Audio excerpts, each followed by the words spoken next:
Aging happens. How can we do it gracefully and continue to garden?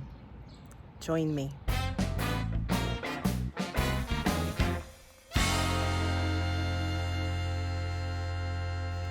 It is going to be a hot, muggy day. We've had a ton of rain and now we are going to 80 degrees after being in a winter coat just 3 days ago. So let me tell you about the garden and why I designed it this way. Okay, from this angle you can see all of the food growing area. You've got the 2 ground beds here in the front, the fruit area with those half whiskey barrel kind of planters, the Birdies Beds, and then the stone beds and those 7 tall urns or pots. Now, doesn't look like much right now. I'll intersperse some pictures to show you, but it really is beautiful once we get going into the season. Right now we're in the doldrums. These are my stone beds. I'll go back and look at exactly when we put them in, but when I designed them, I of course designed them to match the patio.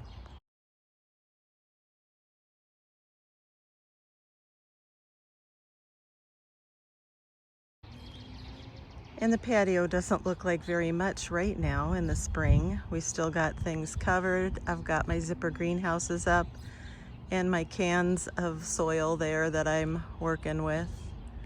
But as you can see, that's what it looks like, the bones of it. So I took that basic concept. Oh, and by the way, it is the same brick that surrounds the gardens in the front yard as well. So there's some harmony.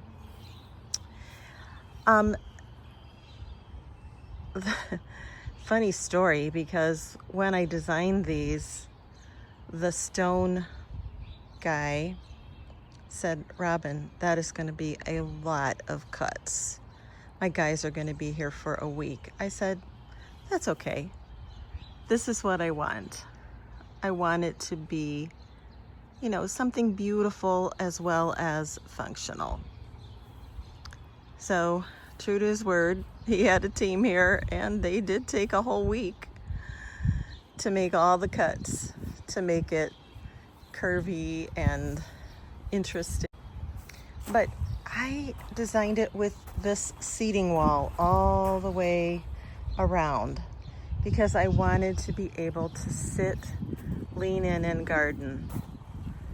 And on that bed it works pretty well to do it from both sides, except towards the back it gets a little wide. This one I can totally get around and get into the center. Now this back bed, that's a bigger challenge. I can get around a lot of the back of it, but this part here in the front, I definitely have to step into. And that's not optimum as you age, but it's beautiful, and I can get around that by planting flowers or something in the center that doesn't need my full attention.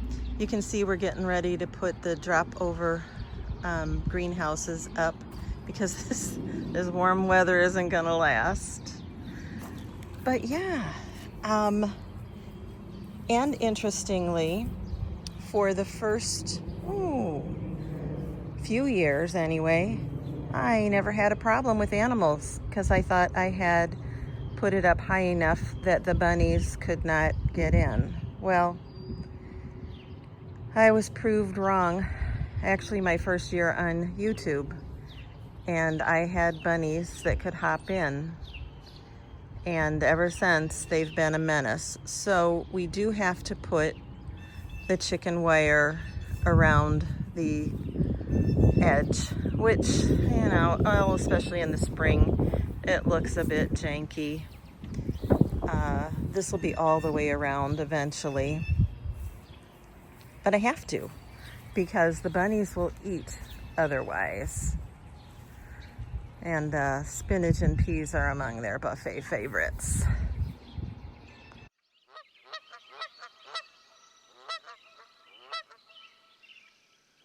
Now these 7 deep pots, or we call them the 7 urns actually, I also purchased because it's like very little bending to deal with these.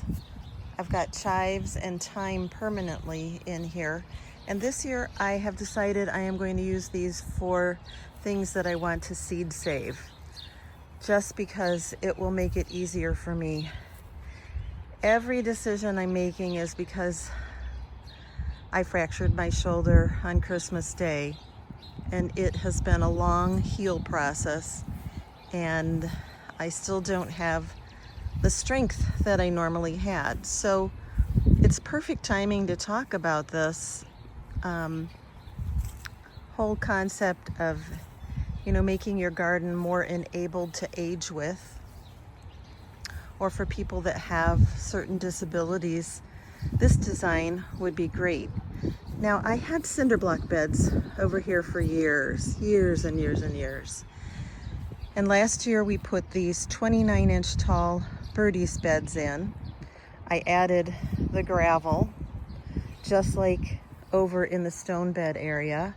And I did that so that we could kind of marry the two types of beds together so that they would look good visually, not only for us, but for our neighbors, because it is a suburban backyard, let's face it. But these are wonderful.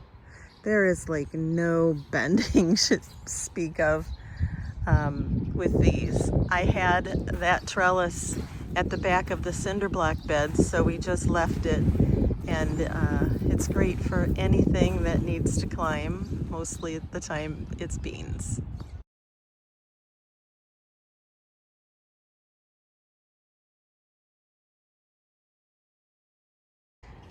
Now these kind of pots are great too because there isn't much bending, or I can sit on my upturned kneeler used as a seat and work on these. And I do some herbs in here, the rhubarb and potatoes. And I think I'm actually going to purchase a couple more of these this year because they do work out so well.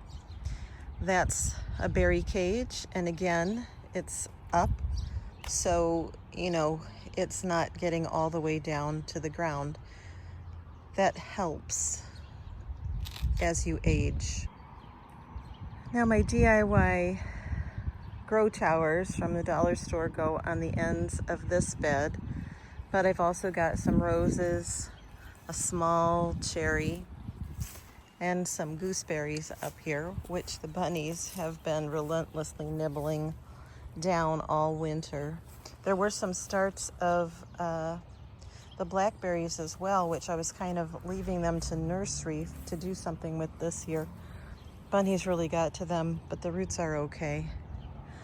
Over there, I've got a great producing Tartarian cherry, and I did put in some currants over here.